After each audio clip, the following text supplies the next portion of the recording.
Hello, hello. Welcome to Leap Taken. This is Mika. Here at Leap Taken, I talk about all things witchy, craft related, law of attraction, manifesting, esoteric, and everything else in between. Oh my goodness. Not me. You know, it's so funny. It's a bit of delay. I didn't realize how much I was fooling around before I hit the go live button. But anyway, here we are. Anyway, this is my witchy review of the movie The Woman King. And you know, you can go in a lot of different places and hear, here on YouTube, social media, if you're reading blogs, everything about the interviews on a review of the movie The Woman King. So I would like to provide a different point of view and relate it to where we are today. Um, so, if you agree, you agree. If you don't, you don't. But here we go. So, first off, and I have my notes here, and so I could know I only watched the movie once. I had wanted to go back and see it a second time, but it just wasn't in the cards for me. Just timing and just mentally and physically and other commitments and things like that. It just wasn't an option. But I know that I am going to go back and see this movie again because it was worth giving them my full price ticket money more than once. It was that good. So I'm gonna just let you know I enjoyed the film. Um, I thought it was excellent. I was emotional when I was during the movie, after the movie for sure. A range of different emotions came to me, and I went with my daughter. So I'm very grateful that I was able to go with her, who was in her 20s, and it was. I wanted to also know, I know how I felt, but I was curious to know how she felt as well. So it was good to kind of get her feelings on it and so forth. So let me get into the review. Okay, so just a couple things. So in the 1800s, and this is the synopsis that's available online as well. So in the 1800s, a group of all female warriors protects the African kingdom of Dahomey with skills and fierceness unlike anything the world has ever seen. Faced with a new threat, General Naniska trains the next generation of recruits to fight against a foreign enemy that's determined to destroy their way of life. Okay? So the Agoji. The Agoji was an all female warrior. This is a very real thing. This part is the factual piece of it. All female warrior group that did exist, and they did protect the kingdom of Dahomey, which is modern day Benin in West Africa. So um, at one point, supposedly they had 6,000 members, so it was significant. The Dahomey Society did have an incredibly progressive view of women, and the idea of the woman king did exist back then. So I know there's been just conversations around that, which is definitely going to lead to my very unique view on it. I haven't heard, and I say unique because I haven't really heard many people, at least I haven't, discussing where I'm about to go with this. But oh man, let me cut this. I got chimes and bells. Let me chill. Get this. This happens every time I do it here. Anyway, so the John Bayoga, how do you say his name? Bayega, right? John Bayega, the guy from Star Wars, the actor. Hi, Dylan. He is playing the King Gezu. Um, that was a real person, by the way, that he's playing. So that the other actors, Viola Davis's character who played Naniska, General Naniska, and her name is Lashana Lynch. She plays Azogi. Those, and what's the other? The Nawi. Yeah, Thusa Mem- Membedu. Membedu. Mbedu. You know, I hate and I find it shameful that I don't know how to pronounce like West African names and things like that. I feel like it's my mother's tongue and I was robbed of it. So I don't speak from a place of ignorance when I can't pronounce their names. It actually makes me feel shameful, and it reminds me of how much was really stolen from me that I struggle over how to pronounce their names. Um, Real feelings. But anyway, and a lot of this is brought up to the surface with this movie. It's not a negative movie. You don't walk away, at least I didn't, and most of the people I saw, Boyega, thank you. As soon as you said it like that, I got Boyega. But he's playing a real character. That part wasn't fictional. But the interesting thing about the names of the women warriors is that they were actually truly names, not necessarily the character and the person, but those were actually real names of these Amazon, because they were called these Amazon, the homies Amazon. I think they were nicknamed at one point, uh, from the Western Europeans. Now, Viola Davis gave an interview about like studying and learning more about these women and their contributions and just the historical facts. But the information she was provided, or the resources that she had, were written by European men.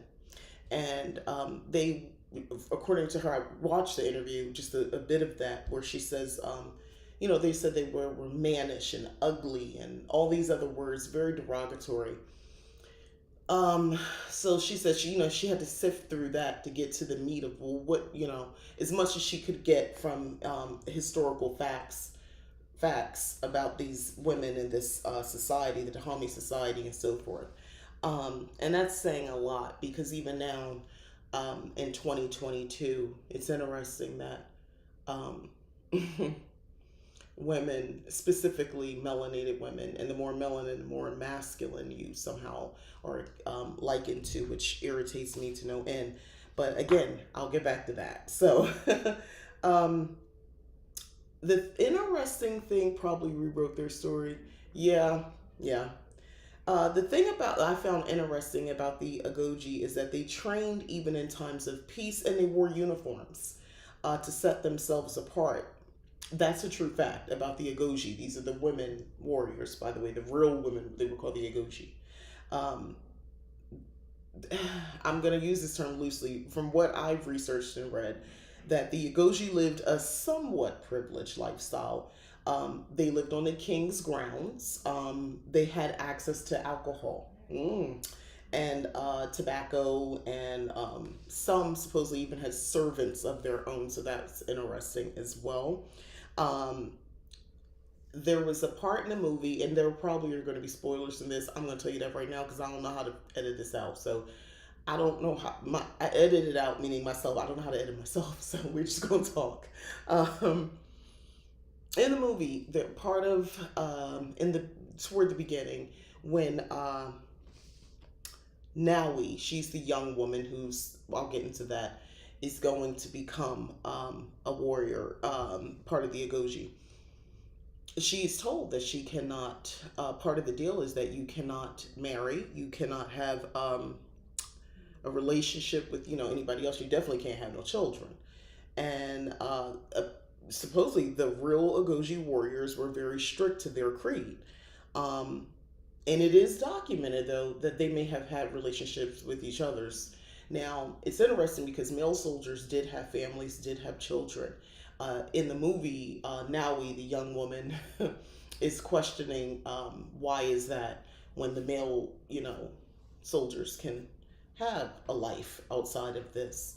Why is that? And, it just is the answer. It just is. And I just found that really interesting. And I want to kind of break that down a little bit more. From the reason is, it has everything to do with the General Nanisca's trauma, which would resurface and come full circle by the end of the movie, because she had been essayed, and it was a traumatic experience. There, it resulted in a birth.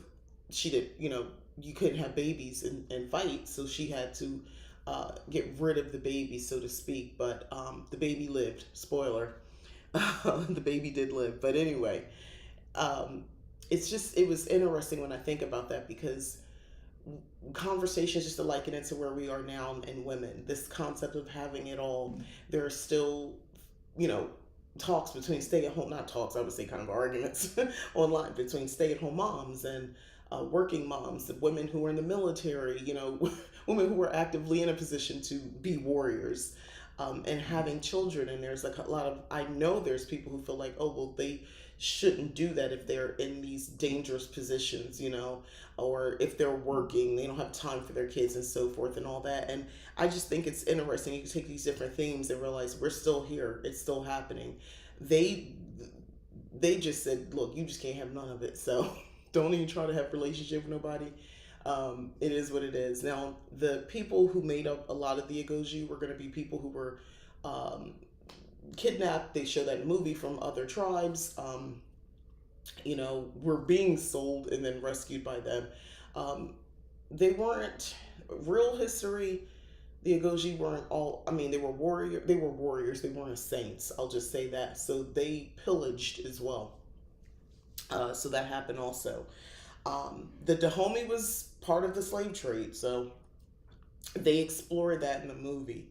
The part where it gets fictional is when the king decides, and his name is King Getzo John Boyega.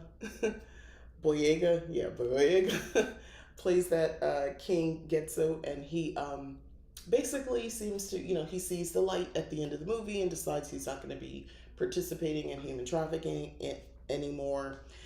We know that's fiction.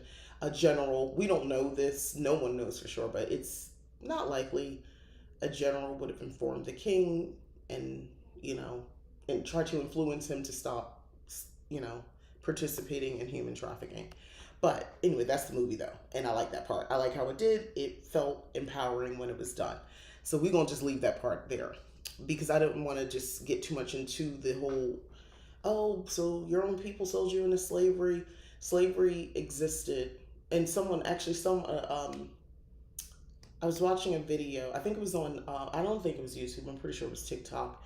Cause someone stitched it, and it was a white young man saying that. Well, making a point about, Africans sold Africans into slavery. They did this to their own people, and it's like, the practice of slavery. Yes, it had been going on, unfortunately, as part of the human history for a large part of it in different cultures.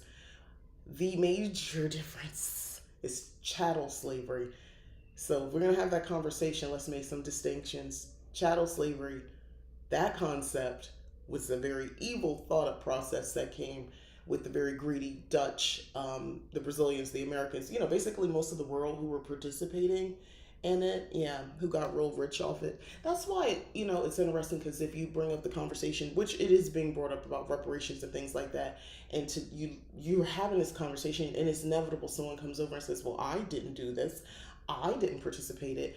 The mere fact that you even have a little piece of something, you might not think it's much, but you've had this little piece of land, this little piece of something that you have access to, and even if it was sold off, the benefits were reaped and passed down. You might not think it's nothing, but you had something because your people had something, and your people had something because they did participate in it. So follow me.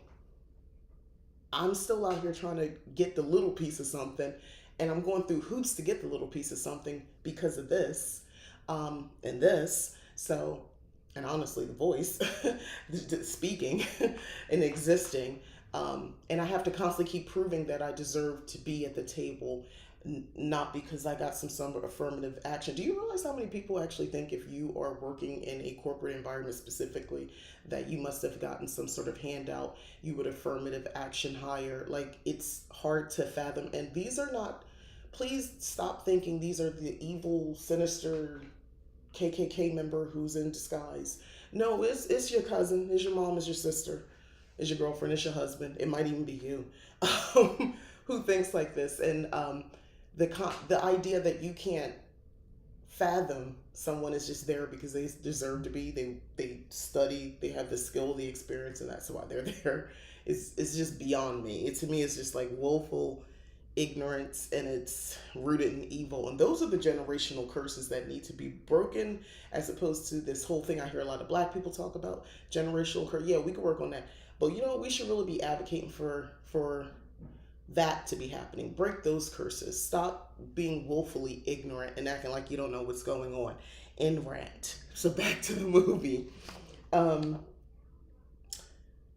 Agoji spanned nearly 200 years and produced thousands of fierce female warriors that protected and expanded the great African kingdom. This wasn't just a couple years that they were doing this.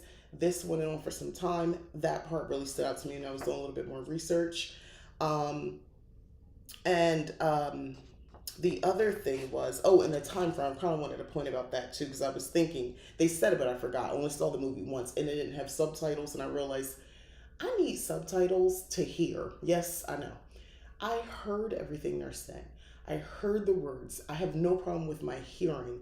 It's deciphering the words that they're saying that is my issue.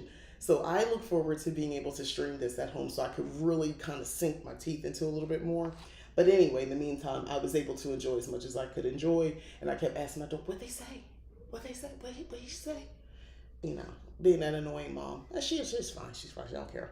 Anyway, but the Dahome's warrior. Let me get over this.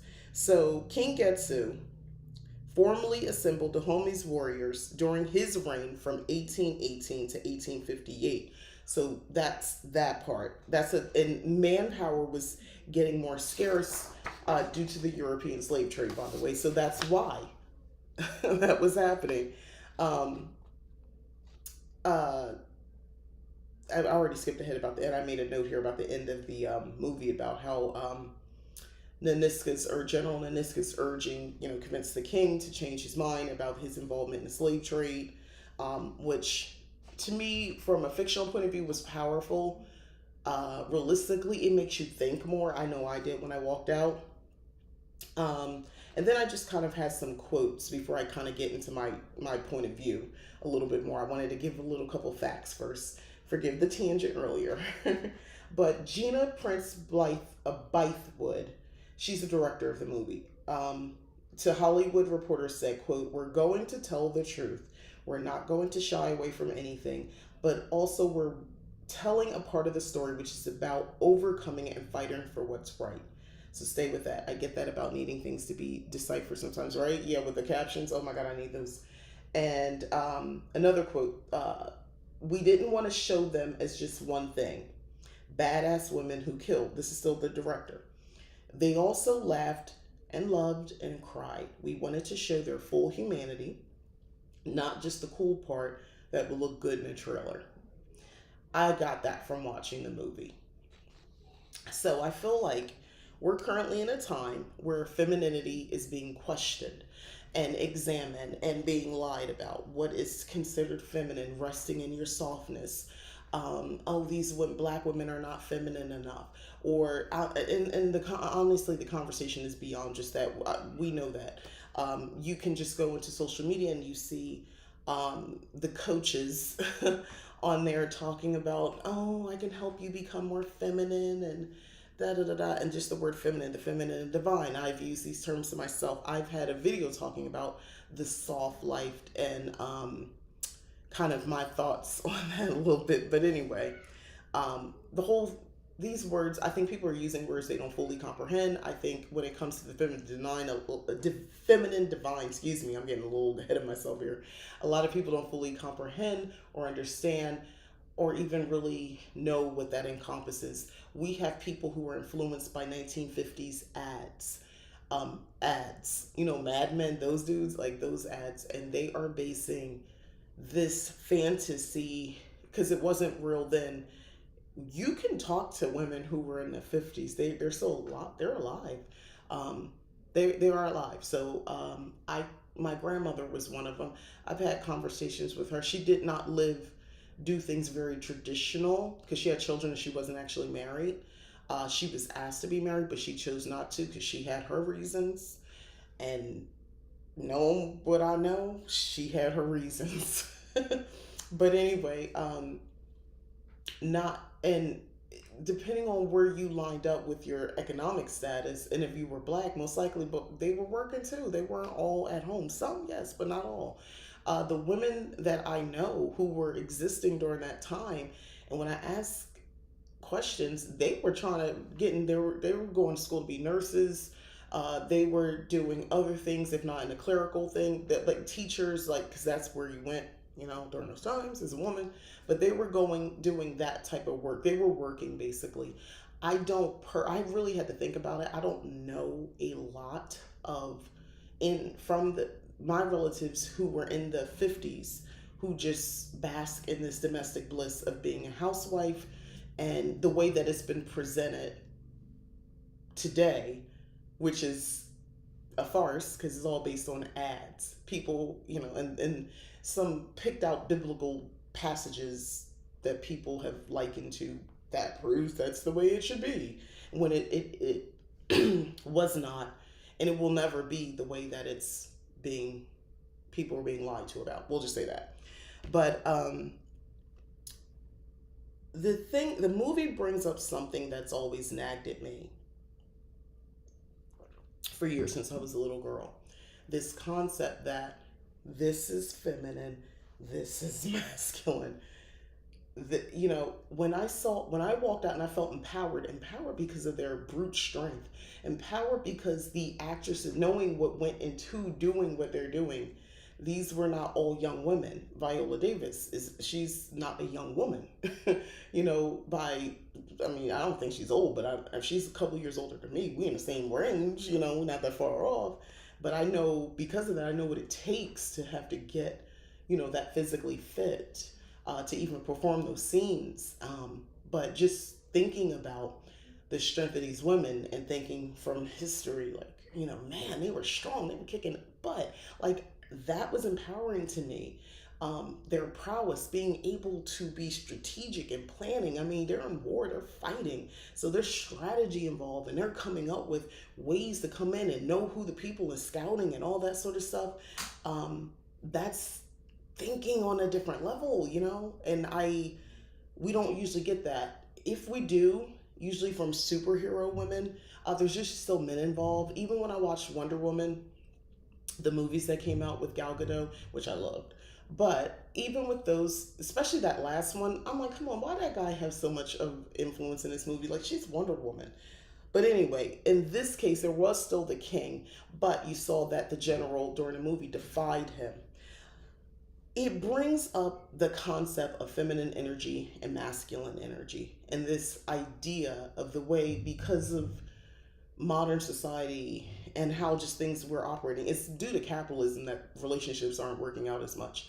And it would be important for the powers that be to constantly keep us fighting, constantly keep us divided, whether it's over the sexes, race, and so forth. It's very important that that continues and that we don't actually unite. If we did unite, it can't be under the idea that the man is the head, he rules everything, he's the smartest, the greatest, the strongest, and that's it. We know for a fact that's not true.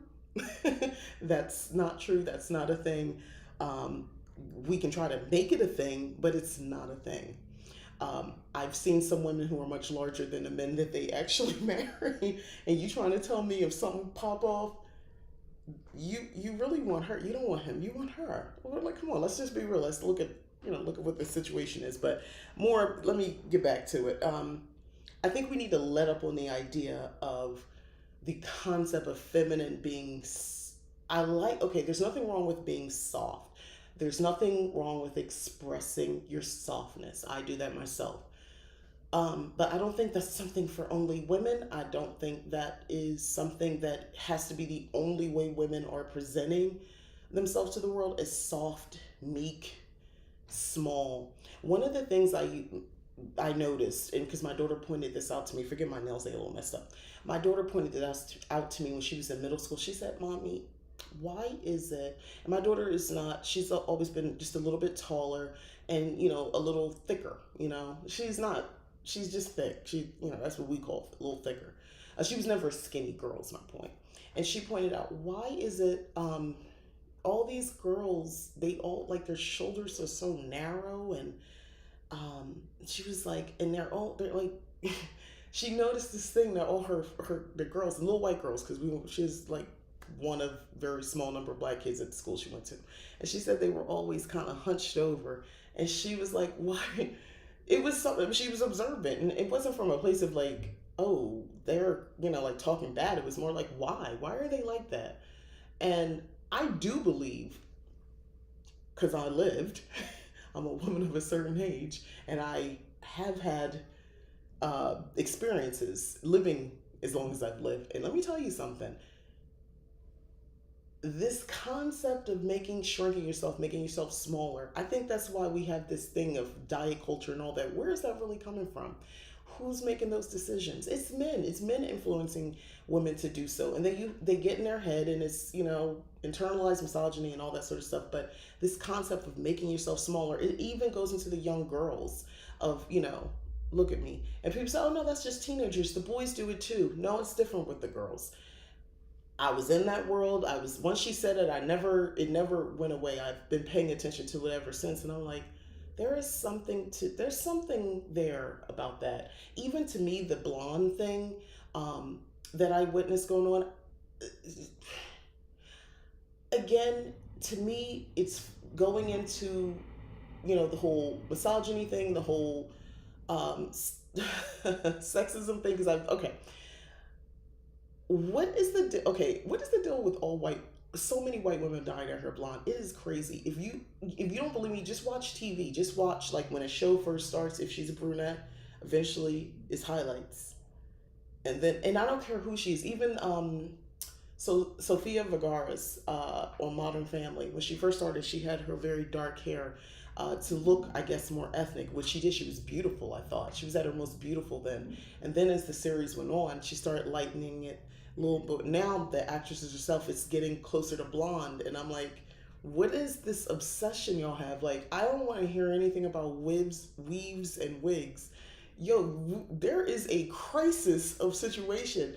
We know that dyeing your hair has like negative, it's like cancer causing and all that sort of stuff. Like, these people don't want to hear it. These women don't want to hear it. I mean, black women too, y'all, I know, but it's an epidemic. But I do believe it plays into a bigger story, a bigger issue with wanting to appear a certain way for the male gaze. This movie makes me think about all these things and what is feminine, what is masculine, and what's wrong as a woman wanting to embody what's considered masculine. I want to be strong. I want to kick butt if I need to. I want to, um, you know, feel powerful and be powerful. And I don't want to make myself small or put myself in some box that's only feminine. And that's my perspective on this movie. Like, why are we only focused on? Because I've heard some negative things in different areas of the internet, not just in all black spaces or specifically white, but the chitter chatter is all starting to kind of get a little too close to that whole masculine thing. And they're very masculine. Even the supposed praise underlying, that's what it sounds like. To me, those are powerful women. That is an expression of the feminine divine, the feminine energy, being strong, and even the way they took care of themselves. You saw the way they groomed with their hair and putting in cornrows, and the way they braided in the cowrie shells and things of that nature. Um, yeah, they was coming to slit your throat, but they was gonna look good doing it. That's real feminine to me. That's my mom used to joke when I was growing up. I used to hear she say this all the time. She'd be putting on her makeup in the morning. We'd be getting ready, and I would just in awe watch her. My mother is much more melanin rich than I am, and I would just look at her skin, good skin too. And I would just watch her put on, her rouge, and she did the old school way. So I would watch her do that, and she was like, "I'm putting on my war paint." Because she was going out in the war. Yeah, she had a little office job and everything. She worked for the state, but it was war, because that young woman at the time had to go into war. She passive. Well, first of all, passive aggressiveness, that sometimes overt racism, sometimes underlying, could be a mixture of both. Pick your poison. Who was she going to talk about? Who was she going to tell to? People would just say being called a girl, like literally always being referred to as a girl. You like at this point, you 30 years old. It's like, yo, I'm gonna need to chill on that girl thing. She was somebody who would tell you that, no, I'm not. I'm a woman. But go ahead, finish your story. What do you want to tell me? She's that type of person. But she was in war. It was a mental war, sometimes physical, because like that takes a toll on your body, constantly always being in this position. Anyway, I think we need to begin to challenge energy, the things that these words and things that we're using and saying, feminine energy. I want this soft life. I want to rest in my feminine so that my man can be in his masculine and be the true provider he is meant to be. Um, there is nothing wrong. Let me start. I, of all people, I'm not going to sit here and tell you there is something wrong with being provided for, but there's also nothing wrong with feeling strong and being powerful, being able to provide yourself, for yourself as a woman. I ain't talking about taking care of no man. I'm never saying that. But being able to be powerful and rest in your power. Um, and now I'm going to something else. I think people are getting kinks, specifically my people, kinks confused with biblical point of views and how you should live and um, gender roles. I will say this as someone who has lived and been out and about in different circles, it's a kink, y'all. What y'all talking about? Oh, you want this to me? That's my man. He's the head. He does this. Y'all really describing sexual kinks, and that's cool. I don't have anything. I don't have issues with that. Some people are slow to and don't realize they have one. But yeah, those it's a kink. You living out. And some people are 24/7 living out their kinks, by the way, and I'm all for it. I'm a very free spirit person. I get that. I think when what we have these femininity coaches and stuff like that out there, they don't realize that's what they're talking about. And the thing, as we know, especially for those non-black folk who are a little bit more out and understand about kinks and things like that, and the whole kink culture, is that consent is key. Consent is a really big deal, and everybody needs to understand what they're coming into. Like, you need to agree and be a part of it. Y'all don't realize you're signing up to live out this kink with somebody who did not agree. They didn't technically get your consent because y'all not even on one accord on what you're doing. Y'all, people are risking their lives, putting their women specifically putting their lives in jeopardy, trying to live out these roles or these ideas of male and female and all that sort of stuff, and what that means to be a feminine and resting. So it means usually zipping it, getting smaller. Um, the only way you can stand out, I guess, is to dye your hair blonde. That's my working theory on that, by the way, to stand out, and to basically constantly silence and be smaller, thinner, smaller. Nobody wants you if you got too much weight on you. Listen, I done gained some weight over these years. I got a little this ain't my favorite part, but we gonna work with it. But you know what? It keeps me from looking like an old woman. If my face gets too gaunt, then I look decrepit. You know what I'm saying? Like, this fullness, this is not manufactured. This is what I need to ride these decades out that hopefully I get to live. I'm gonna need that plumpness. Um, this little extra fat in the middle, that's okay. That means I've been eating good and living good. And anything I have here with the creases and laugh lines, because I've been happy, I've been laughing, I've been experiencing joy, and I'm good with that. And I know that's, everybody doesn't feel the same, and that's cool with it. And the interesting, this is only women having these types of conversations. When I see some men, I don't think old men are particularly attractive. Prime example, I'm a woman, I'm in my late 40s, right?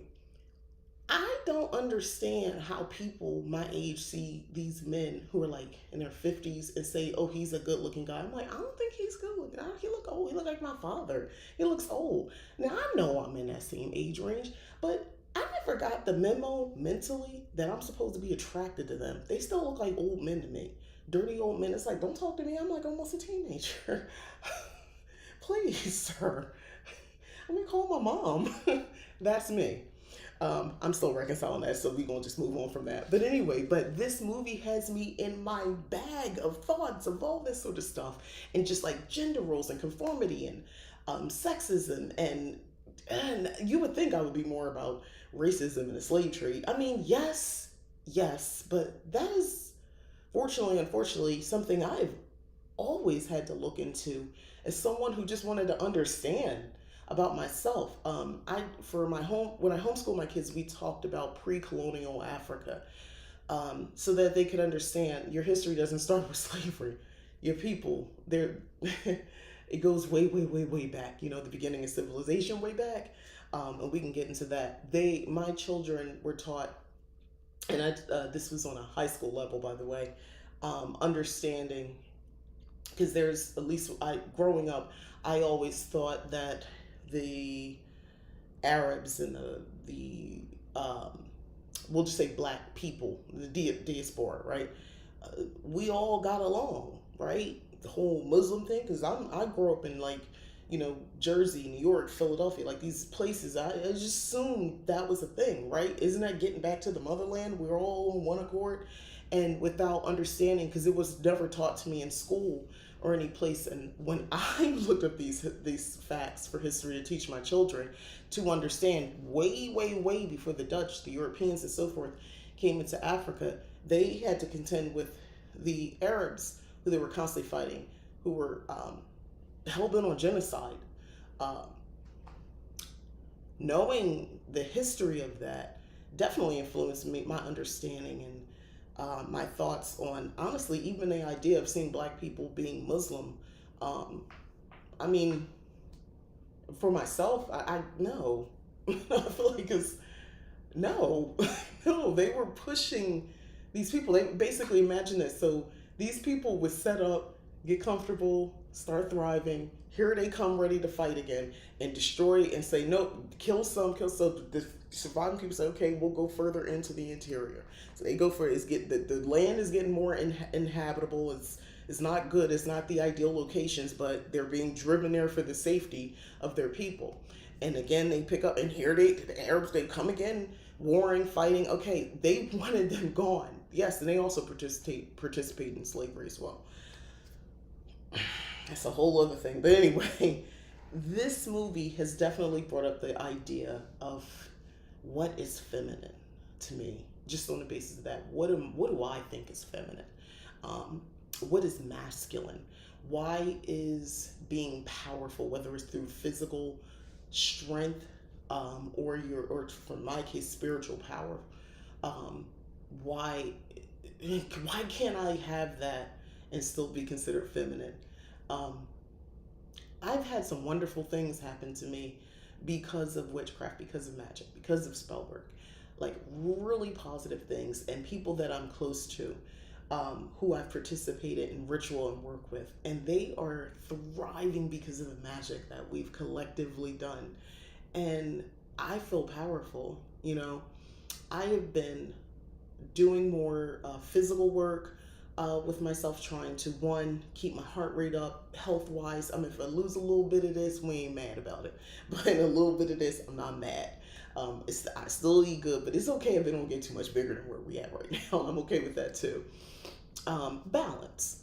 uh, um, but feeling more powerful, not getting so out of breath, overdoing simple little physical activities. Those are goals of mine, and I'm reaching them. It's not for me about getting in shape so I can look more attractive to men in general. It's for me, it's about strength. Um, the Empress God says, now you have to see this movie. You do. You really do. It, like, just on the basis of just seeing how powerful, like seeing their bodies and the filming, the hand-to-hand combat, seeing like how their arms flex like muscles. I mean, I was looking at the itty-bitty details. Um, just the height, like how some of the women were so tall and svelte, and they were deadly, like they was coming to get you. That they knew how to use their bodies and angles and things like that, to do real harm. And I was like, and protect to get you, to end you. Like, they were warriors. That was impressive. That was the part that made me empowered, to watch that and then walk away and still have ideas. I don't know why more women are not talking about this. To walk away and still think, well, I just want to rest in my feminine. And I just, and even the voice thing, changing your voice down, because, your tone is a problem. Who's it a problem for? Men. This is all about men. It's like, is this how you are naturally? No, we are nuanced humans, let alone male, female. We are nuanced humans. We are not all the same way. My voice is a little more raspy, a little huskier. than some. So me trying to make my voice like this to be more pleasing. Pleasing to who? By what standards? Who's making these fools? Well, we know men, but specifically, most of this is all based patriarchal stuff. But it goes down to European men. That's not my people. That's not my way. And honestly, I know some people of European descent who looking at it too. I got some good girlfriends, and they looking like, nah, that's not me either. No, that's not me either. Well, no, I don't know what they're talking about, but we're in a different time now. And I feel like, yes, we're in a different time now, but that doesn't mean to make yourself, I don't know, less. That's what I feel like the undercurrent is of the soft movement. On some level, I believe in rest. I believe in not being superwoman and trying to work yourself to death. I'm there. But that undercurrent that I feel like is not really being exposed or really revealed and talked about is that part where I feel like it's okay to just be quiet. It's okay to not, we get overwhelmed with decisions. I actually saw this somewhere. We get overwhelmed as women, overwhelmed with decisions. It's okay to let a man, for the home, they're made to make decisions. So I just watched a movie based on a historical fact that the Agoji women were warriors. Their generals were women, which means they had strategy. They weren't just wild women attacking from out of anywhere. Strategy. They studied. They figured out how the best way to come in there and take y'all out. Like they knew what time of day, when to do it. They knew to be in uniform to distinguish themselves. They had broader like, do you understand what it means to be a general? Like you really have to think and plan and strategize and have plan B's and C's and shit. Like it's a thing. Um, so and most of us here in this United States as black women, we coming from the West Africans majority. Those are people. So you mean to tell me I'm supposed to make myself smaller, thinner, lighter, to be more pleasing and quieter, less powerful? Don't talk about my accomplishments of any sort, but too much because you don't want to be those women because you're being too masculine. No man wants to hear how accomplished you are. I've been told that. No man wants to hear how accomplished you are. No man is interested in the level of education that you have. No man wants to hear about that witchcraft feminist stuff. They don't want to hear that stuff. That's not good conversations, with the males. They don't want to hear that.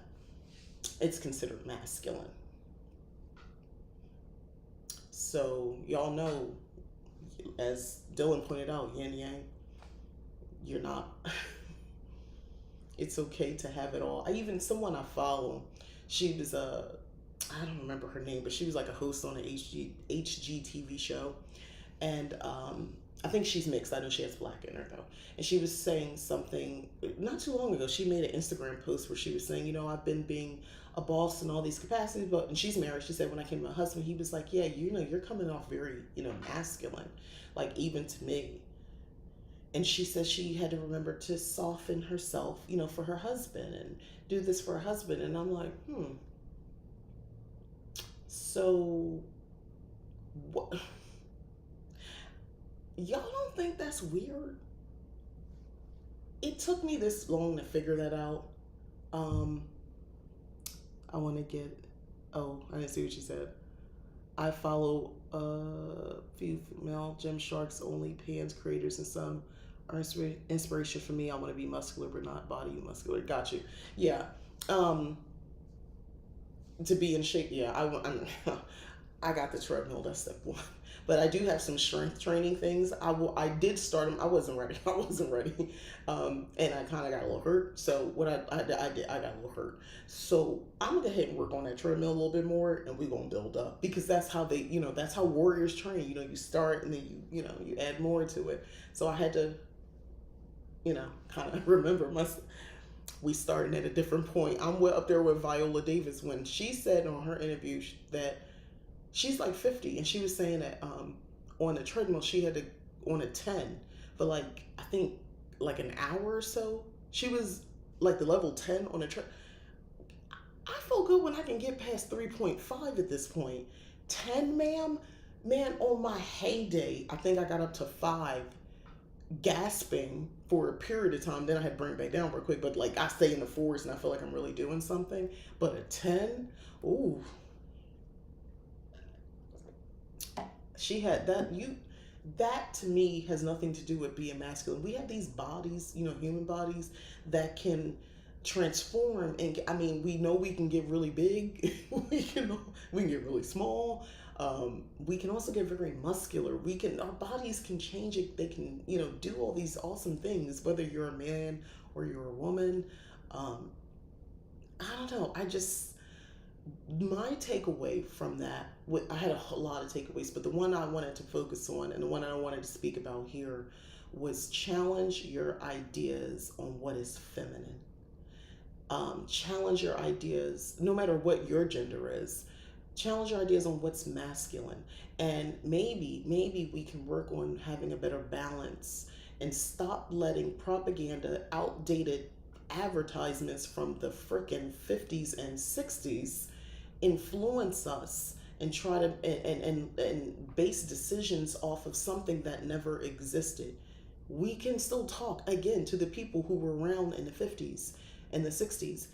Ask them, have hopefully they're going to have a real dialogue with you, but ask them, specifically women, ask them about being a mother, ask them about being a wife, ask them about if they weren't. Oh my god, if you could find one that never got married, ask them, talk to them, and they worked, get an idea of their perspective on life. um, and how things really were. People are basically just using regurgitated, outright fairy tales and lies, and it didn't exist. And then they reinforce it with things that they find in the Bible. But that it didn't go down like that. Life wasn't as simple as, oh, we lived in these. They were pushed. Okay, you got to think of everything that was pushed. The concept of suburbs were new. Suburban life, it was new, so they wanted people to buy into it. So they had all these ads printed up to show you this lifestyle that really didn't exist. They were trying to create it or give you the illusion that it can be this safe place to raise your children. Think Leave It to Beaver. um, the sedan, they were selling cars, and the family going for getting in the car and going for a Sunday drive. Again, all advertisements. um, Not everybody had a car, and people didn't necessarily always do that. Yes, some people did, but that wasn't necessarily a thing per se that people just did, and that was part of life. A woman being home and having all the meals ready to go. Actually, I was listening to someone talk about their experience of talking to their grandmother, who did tell them, yeah, I woke up every morning before my husband. I got every breakfast done, everything's from scratch for the children. And she said she was exhausted. And when you really listen to these women of that who lived that life, these old women, they'll say things, don't get married. The real ones, they'll date, like, or wait, don't have wait to have kids. Like, they're telling you that for a reason, because life was hard for them. They were perpetually tired. Prime example. Do you know why? Do you understand? Again, advertisement to the rescue. They uppers, diet pills, all that stuff. A lot of uppers and things like that. They would prescribe them to women because they were exhausted and they weren't as happy because they were waking up at the crack of dawn. Mind you, if you got babies, you're not sleeping through the night. They're responsible to the labor, the physical labor of keeping a home. I know, I'm housewife here. I lived that life. Keeping up a home, getting behind the kids, and doing all that sort of stuff. It's a full-time job. That's why people get paid to do it. Um, it's the funny thing: childcare and home labor, house management. Those are actual jobs for people. So yeah. Anyway, so nuclear family. Working out is healthy necessity. Exactly about the working out. Yeah, the nuclear family, which is a sham. Again, another construct that isn't beneficial to all. Especially, actually, I would. Okay, one, we know that most communities live communal. When you look at history, just other countries, you see how they live. It's usually a communal thing, where say it takes a village. Yeah, they're talking about community. It goes beyond just you, the father, and maybe the parents, it's the whole community, the aunties, the uncles, they're all a part of it. A lot of people are just doing this naturally, by the way. A lot of families are just naturally set up this way. And it does help if, hey, Sally is pregnant and she's just had a baby not too long ago. So, is a little crazy right now with a still little one, and her she's moving slower. So, cousin, sister, auntie are involved. They might be tag teaming to help her out. I've seen this actually happen. It's happened in my own family. My mom was the sister that helped her sister. My grandmother, of course, helped her daughters when she could. Other sisters helped as well. When I became of age, I babysat. That was, something I did to help out. That's just what you do. That's how for a lot of us, that's how you function. The concept of this nuclear family, or just, living in this one household, you don't live around very close to your family and all that sort of stuff, and you're raising your kids in this environment. It isn't working for a lot of people, which goes back to the concept of the provider guy and all that sort of stuff.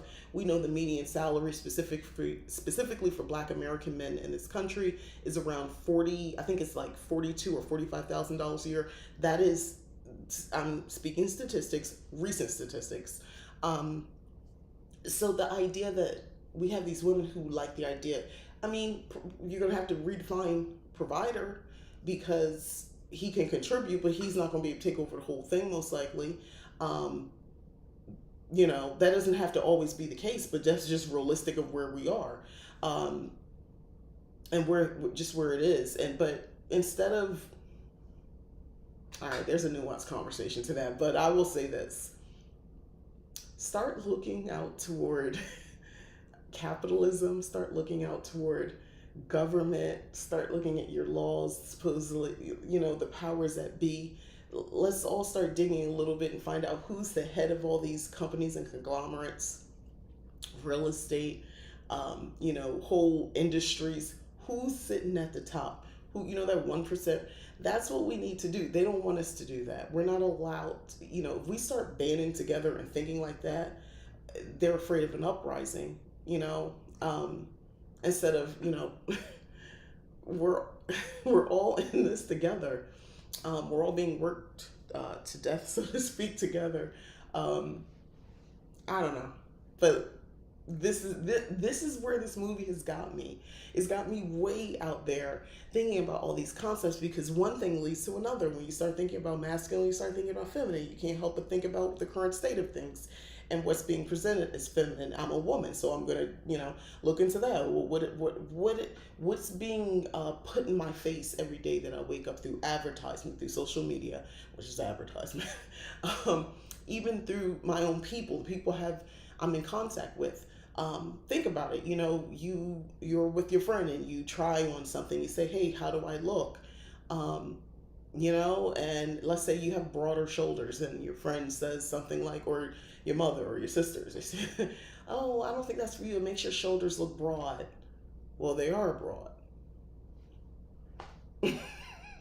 Well, you don't want to emphasize that. You don't want to show that small, that sort of thing. Like, these things are just there. They're always there. They're part of a lot of us, we're all experiencing, even if you don't have a lot of experiences, connections, real life encounters with, because I live across the country from my actual family, so a lot of our stuff is conversations are happening over video call, video chat.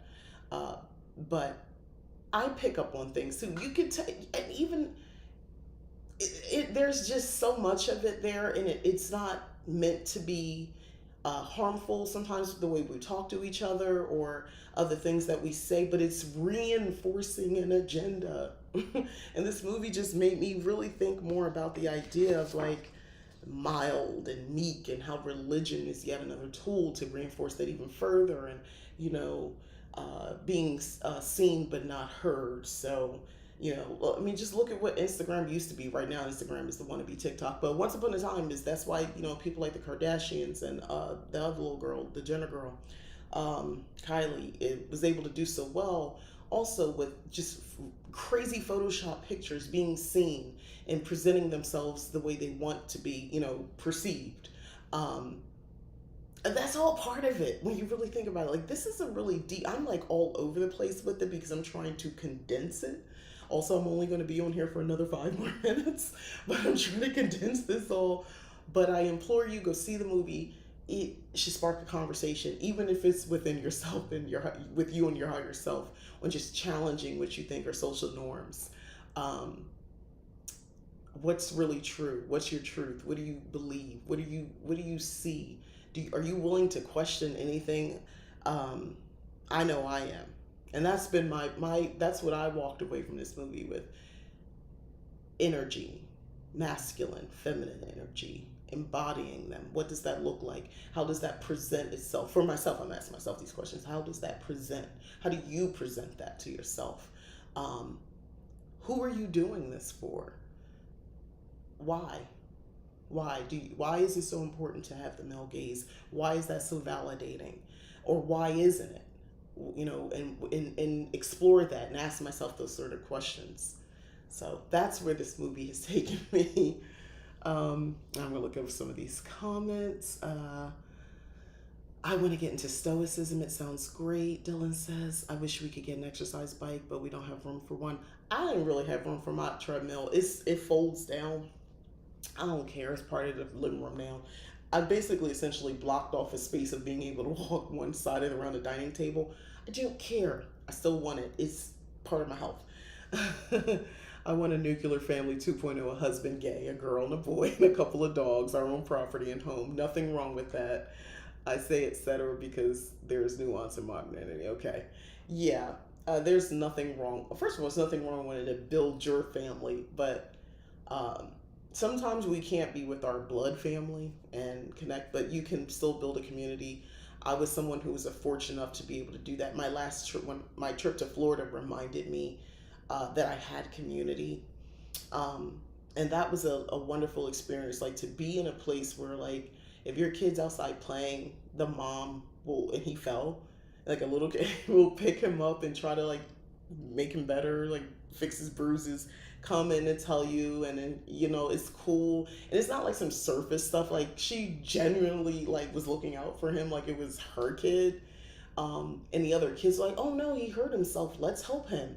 And then they didn't just say, oh, he's hurt, go home to your mom. Like they fixed him up first, and then he came home, and I'm just like, whoa, that was awesome having that community. Wait, there's a foldable exercise bikes. Not bikes, sorry, but I think there are. Treadmill. I have a treadmill. I don't like bikes because my butt. That hurts.